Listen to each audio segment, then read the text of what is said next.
Well, joining me live from Townsville is Federal Member for Kennedy and Katter's Australian MP, Bob Katter. Thank you, Bob, very much for joining us. It's just devastating, isn't it, what has been happening with the weather conditions across Queensland, New South Wales, of course. But what are you hearing from residents? We're hearing water cut-off, we're hearing insurance issues, power outages. There's so much going on. The last area I inspected was 3 or 4 streets near a little town of Marillion in the greater Innisfail, Southern Cairns area.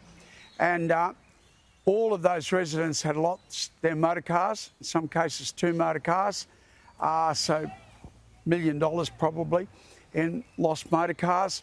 Every single house had, I would estimate, about $10,000 worth of fridges, freezers, floor coverings, lounges, television sets, all dumped out in front of the house to be taken away. So there's another $10,000 for every one of them. Now, this is the part where the government has failed. People said the warning should have come sooner. I think it was brilliant that they got the warning as soon as they did. 4:30, sirens going down all these streets, warning people to get out, right? When they got in the cars, tried to get out, they drove a little way, it was all right, but the floodwaters kept rising and it became impossible and they had to abandon their cars, and of course it was too late for the houses. So if we could get a warning an hour and a half sooner, there would have been no damage. I don't say that as criticism, but I say that as a worthy ambition. Now, the second thing was the insurance. The Chamber of Commerce in Ingham and Townsville did a survey. 1 in 4 houses in North Queensland are not insured because the insurance is like $15,000 or $20,000 a year. They can't afford it, so they don't insure. Now, the cyclone has hit, the flooding has taken place, and they've got no insurance. Now, that in itself is a disaster. But why was there no insurance? Allianz said, if you give us a reinsurance pool, then we will give you same price as the rest of Australia. Allianz, maybe the biggest insurance companies. Now, we got a reinsurance pool going, thanks to George Christensen, mostly thanks to Chambers of Commerce in Ingham and Townsville, who found out 1 in 4 houses are unemployed. So we got the reinsurance pool. But ASIC failed completely to reinforce the government action against the insurance companies. They sat on their fat backsides in Canberra and did nothing.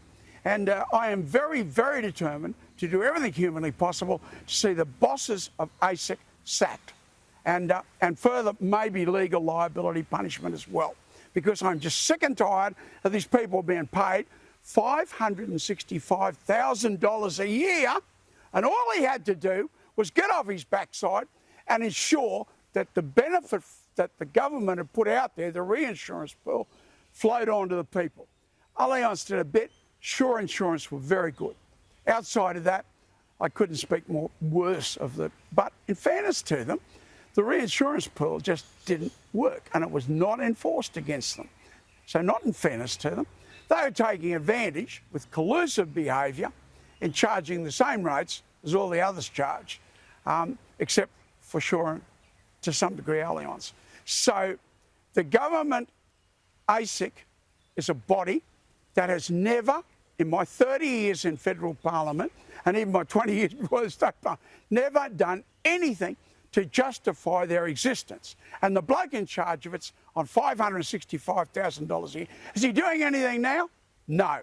So there's tens, maybe 100,000 people, homeowners up there, that are going to lose everything. Everything they own. Their car's gone, all the furnishings of the house are gone. The house is damaged to a point where they can't afford to repair the house. It's all gone. And it should have been covered by insurance. Whose fault was it? ASIC's fault. So I will spend a significant proportion of next year having the heads of ASIC sacked. They sat on their backside while a $200 million sugar mill was sold out from under the farmers to a foreign corporation for $2 million. And they did nothing. And I was in the room where Wayne Swan screamed abuse at the head of the department. I was in the room when Joe Hockey screamed abuse over this issue, but I could give you 100 examples. They never do anything, and yet take their $565,000 a year. Now, there may be 20, 50,000 families up there, their lives destroyed because this bloke sat on his fat backside taking his $565,000 a year and did not see that the benefit that the government had provided through the reinsurance pool flowed to the people. He did nothing.